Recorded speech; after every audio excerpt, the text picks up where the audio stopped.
Well, I'm not going to make you share yours, but mine is the time that I asked out a boy at a dance, Stephen, what's his name?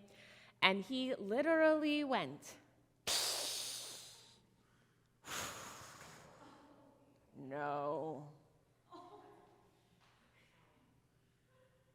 That really happened. I was so embarrassed in the moment. I didn't know what to do with myself. I was stunned, paralyzed in shame. If right in that moment, or immediately afterwards, somebody had told me to ask someone else out, I would have told them to take a long walk off a short pier, because the cost would have been too much. I couldn't rally again that soon. I'd used up all my courage and all my vulnerability and all my hope to try that one time with that one boy, who I thought, based on how we'd been interacting, was going to say yes. And that wasn't what happened.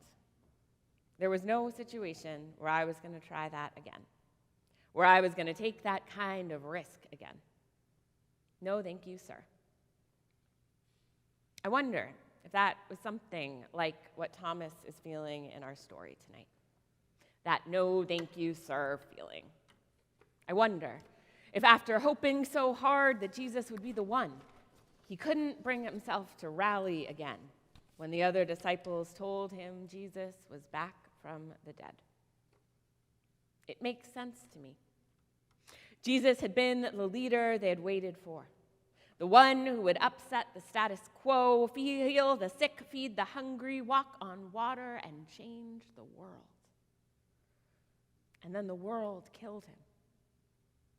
Horribly, brutally, in a cruel and public way that left no one in any doubt about his death. Hope was over. There was no more rallying to do. Instead, there was grieving, fear, maybe a little shame, holing up in a room with your friends, telling sad stories and weeping through memories, and maybe feeling a bit like a chump. Feeling like a chump is one of the feelings I like the least. It comes around pretty regularly on the wheel of life if you're a hopeful and credulous kind of person who tends to believe people when they talk. It's a mixture of dashed hopes and disappointments and a voice in your head that shames you for ever even being hopeful in the first place. It makes you want to curl right up around your heart and protect yourself, because it hurts to listen to a voice in your head that says that you were foolish to ever even believe things could be different in the way you'd hoped in the first place. I wonder if that's something of what Thomas felt. Feeling like a chump about hope.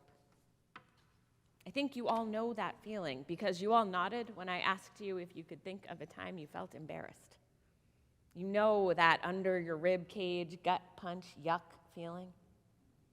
The very last thing you want to do when you feel like a chump is immediately risk it all again. The very last thing Thomas wanted to do was immediately risk it all again, because Thomas was in it, and Thomas got hurt. The only other story we have about Thomas in the Gospel of John is in chapter 11, when the disciples are together and Jesus has just told them that they're headed back to Judea. The rest of the disciples are surprised. They can't quite believe what they've heard. They say, "Rabbi, Judea? The people who were just now trying to stone you, you want to go there again?" And Jesus says yes, but in a Jesus way. And so he actually says a riddle and then changes the topic. But Thomas, brave little in it to win it Thomas, he says, "Let us go with Jesus, that we may die with him." The guy was in. He was in. He believed in the good news that Jesus was sharing and the person Jesus was, enough to be the guy on the team who reminds everyone of who they are and why they're doing it. You see, they wanted to stone Jesus in Judea because he was saying that he was the Son of God and he was doing the works of his Father, teaching, healing, foretelling his own death, speaking in metaphors, and that was upsetting the powerful people around him. They were all trying to decide if he was telling the truth about who he was, and therefore the whole game had changed, or if he was a liar, and therefore a blasphemer who should be killed. The folks in Judea who were trying to stone Jesus had landed at blasphemer who should be killed. Thomas had landed at believing that Jesus was telling the truth about who he was, and therefore the whole game had changed.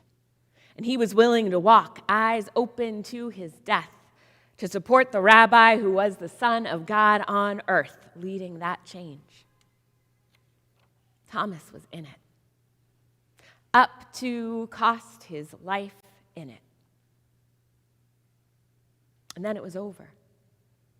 The powers and the principalities cut his world turned upside down right out from under him, cut his hope right out from under him, made Jesus seem like a liar and made Thomas seem like the kind of chump who fell for a liar. No wonder he couldn't rally.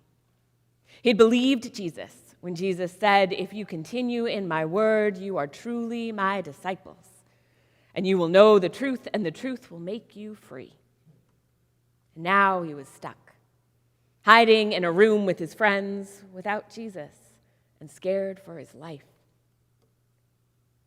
He'd been faithful to Jesus' vision to the point of death, and death had come, and nothing had changed for the better. And now they said Jesus was back. Let's remember our embarrassing moments. Remember Stephen, what's his name, and his evaluative inhale and his no thank you exhale. Remember whatever that moment was for you. What would it have taken for you to try again in that moment? For you to reach out your hand and believe. Because that, when Jesus comes and stands amongst them and says, "Peace be with you," is what he asks Thomas to do. To reach out his hand and believe. To rally again. To go back underneath his rib cage and find his hope buried underneath all that gut punch yuck and wipe it off and live into it again. To reach out your hand and believe. Could you do it? Feeling like a chump comes with the territory. If you're a hopeful and credulous kind of person who tends to believe people when they talk. The thing that steadies me when I feel like a chump is remembering who Jesus is and remembering who I want to be because of who Jesus is. Because I want to be a person who hopes for the sake of love. And that means sometimes I have to be a person who risks for the sake of love. I wonder if that steadied Thomas. If remembering Jesus' ministry and teaching, his transformation of water into wine in Cana, his healing at the pool in Bethesda, his feeding of the 5,000, his walking on water, his raising Lazarus from the dead. If remembering all of the wild things Jesus did helped. I wonder if remembering all the things that took hope and courage and risk and reaching out your hands to move barrels, to take up one's mat, to give out the bread, to help Jesus back into the boat. I wonder if it helped. If Thomas remembered all the times he'd reached out his hand and touched flesh, touched hope, touched miracle. And I wonder if that did it. Helped him rally all his hope and courage and vulnerability and rally one more time. Because he did. He took a risk for love's sake. He reached out his hand and discovered his Lord, his God, was there with him. That hope wasn't a chump's game after all. We're starting here, friends. Starting our Eastertide series on people like Thomas, who reach out their hands in faith, believing that hope is worth the risk and worth the cost.